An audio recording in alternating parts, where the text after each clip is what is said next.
Revelan hairiba series asigi wari asi matai manau amana lantung khara khakkidamak sibada su puba yararoidaba paisa kharagidamak hek pokchariba machabu fatrba atamada sacrifice tokthokuna yamlaba lanthum paisa fattaba evil spirit tagi fangki adubu kona thangdadi evil spirit sing asina charol suron da soglaktuna awafamda amadi thawai fauba mangki matau karamna fatrba evil spirit sing asibu phajinduna thamki amadi thambangam kibra haiba adu series asi yengduna khangminasi movie asina hek hobaga nupa ama thabak ama chatluraga mayumda halakpagi saktam asi film yengliba aikhoina uri mana leiriba yum asida magi mamaga punna leminarami nupa asina hek lakpaga spirit ki oiba mami ama su urami haiba spirit asi magi matung inaraga lakpo oiramki nupa asidi yamna pakhatpadong na tawrami magi masa asi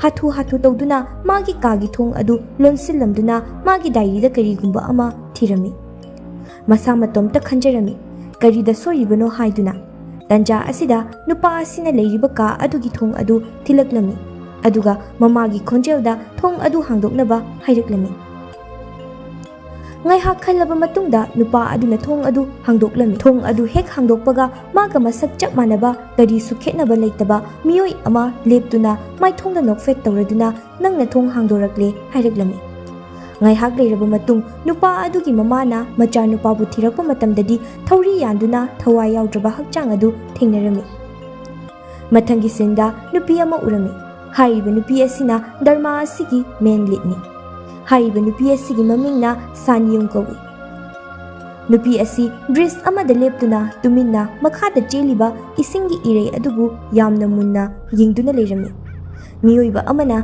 hek yengbada magi mawong asi bris asidagi chongthadobagi mawongni turel adugi mapan asidasu nupa ani wari sanaduna leiramki haiba nupa amadi mythology gi professor ni mabani wari sanaduna leiringai nakanda cheliba ising irei asidagi spirit mayam ama kanagumba amagi manaktamna chatpu urami haiba spirit adu bris mathakta kakhatkirami spirit asina mi adugi thawai lodringai nupa aduna bris mathakta chengkhatuna miyoi adubu kannaba tawba matamda nupa amadi kanba nanghaudana sikhirami sanyungdi gyan haifet lakpa matamda mamagi message ama laktuna leirami message aduda makhoidagi fraudta tawduna paisa lawkiba nupa adu fare haiduna haireklami kudaktama police station da chatlami mafam aduda mi mayam ama launaraga leirami mamana machanupida makhoigi paisa adu amuk hana fanglaroi haina haireklami haiba nupa asina makhoigi paisa mayam adu loina sizin na thokre haireklami police singna culprit adubu puduna chatpa horokpa matamda nupa adudi awabagi mami amata tada yamna mi ushitabagi mawongda nokfet tawduna chatlami magi mawong adu ubada sanyung sauningbana yamna kanna lauraga matamna chensilaklami adu police sing aduna mabu khamdoklami asomdana ngasagi professor adu magi yumda leibagi saktam asi aikhoina uba fangi mahak asi yamna ina khunba miyoini mangonda letter ama laglami haiba letter aduda asumna irami aina karigumba taibangpan asi thadokuna chatkrabadi aigi amata yauzaribi aigi ichanupibu kanbiyu magi mamingna sanyu haina irami haiba letter adu dharma asigi hek ahanbada ukiba nupa aduna tharakpa letter ni asomdana sanyungna mamaga fraud adugi matangda wari sanaduna yamna sauna aingonda hangamdana yamkhruba paisa adu matau karamna piruribano haina hanglaklami mamana haireklami scammer aduna call tawraktuna nang bumana kidnap tawre hairaki tanja aduda nang su call paikhalakraktabiduda pakhatuna asumna thokdo asi thokkibani haireklami nungdangi matamni mama macha dinner tawringai kanagumba miyoi amagi call laglami maduda mama adu wakhal nungai tabadawna tawrami mamana haireklami ibani hojik athubagi kadaidano machattaba yadre haireklami lambida lakna mamana asumna haireklami nangi babagi matangda kari ningsingli haina hanglaklami machanupina mapana butki wari mayam ama libiba aduga but asengba lei haiba adu ningsingli masidagi hena kari su ningsingdre haireklami mapana sikriba adu mana yamna pi iba oibana kari su khanghodre haireklami mamana haireklami Madugi matam aduda nangbu pokpa napabung sidri. Nangna chahi 5 surakpa matamda ibani divorce tawki. Mamagi wahising adu taba matamda Sanyung yamna sauninglami. Maramdi mana mapa adu laibak thiba accident amada sikre haijinduna hojik fawba wafamsing asi losinduna lakpani. Mama asina makhatana hairi. Nangna nangi babagi maramda sumhangduna leibana amuk hanna hangaktanaba oidraba wahising asi haijinkibani haina haireglami. Ai maga amuk hanna unabagi plan leite haireglami. Aduna aina haijinkibani haireglami. Aina ngasi wafam mayam asi hairibagi maramdi ngasi ase asengbo oina nangi baba sibagi numit oibana aroibo oina machanupi oibagi aroibo oina goodbye hainaba nangbu mafam asida purakpani haireglami. Sanyung magi mapagi mayum yoraglami. Mafam asida mabok adusu thengnarami. Mama adudi lai hek khurumba loibaga satsat yum asidagi chatnaba tawrami. Adubu mabokna machanupida karigumba wari ama sananingi haireglami. Mama na yaramde. Adubu machanupina haibadagi ka amada mabokka chinglaklami. Machanupina magi mapa asi kari thabak tawge haina hanglaglami.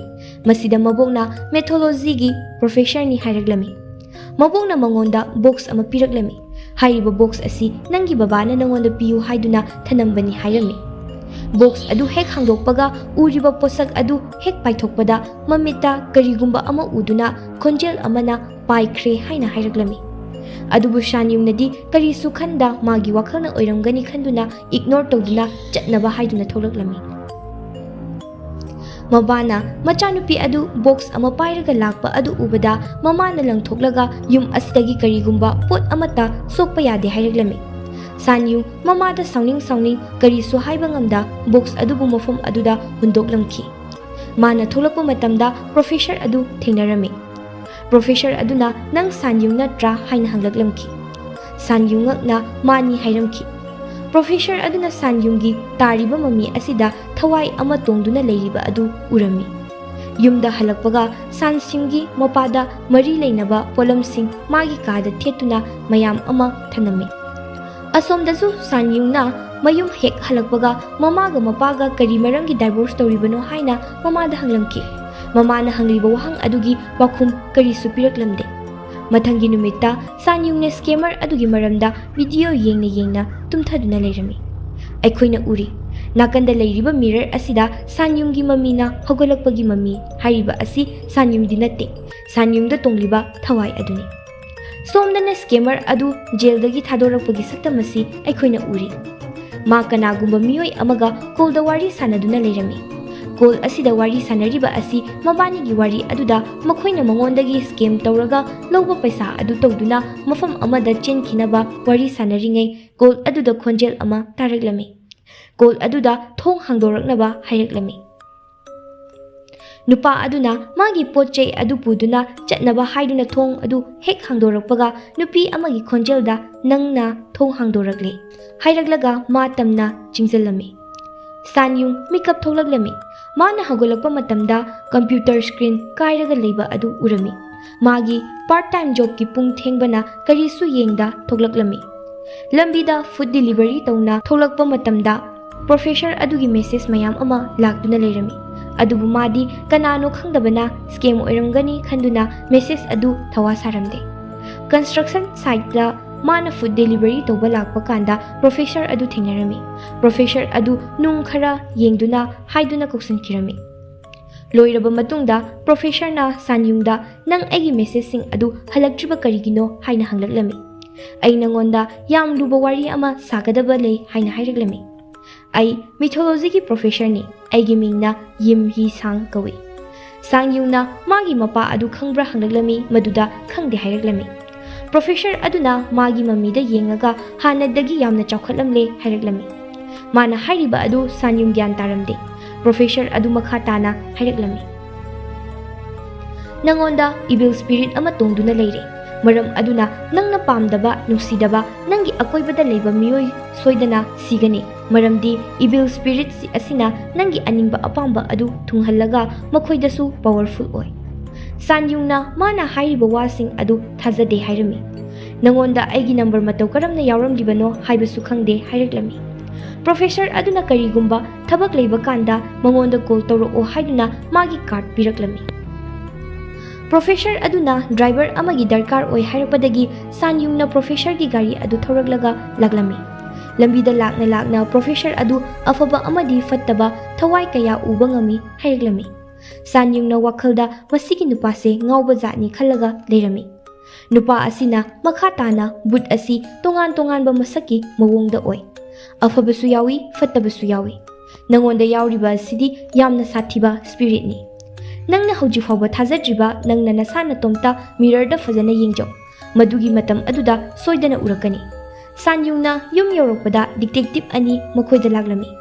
Makhoida scam tawgiba nupa adu siramlaga leramle hairami. Nupa asina siramliba numit asi puthoktuna masigi matam asida nang karaida lei haina hanglaglami. Matam aduda sanyungna madi yumda tumduna lei hayaglami. Sanyungna kaidawrage haina hangba matamda karisu natte hairamlaga detective ani adu chatkirami. Tanja asida ningsinglami. Ngasai professor na haiba wa adu khudakta. Mingsel ama pairaga yengami adubu karisu uramde. Somnana detective ani adu ngasai nupa adugi maramda wari sanaraga lerami.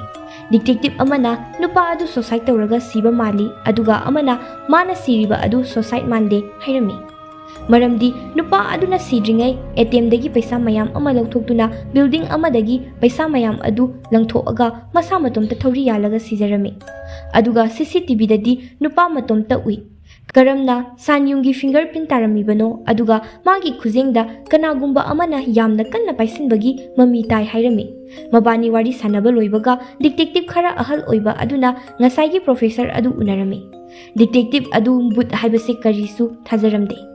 Detective asina sanyunggi mapa adu khangbana maram oiraga professor na magi mamada changkhiba spirit adu hairiba sanyunggi mapada changiba spirit oibana professor asina phanaba haiduna hauji fawba tigatba oiramki. Professor gi mama sikhibagi case asi hairiba detective asina pairakpana hauji fawba tigatba ngamlamde.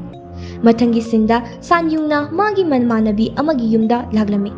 Hairiba mamanabi asi room change tawba kuijibani.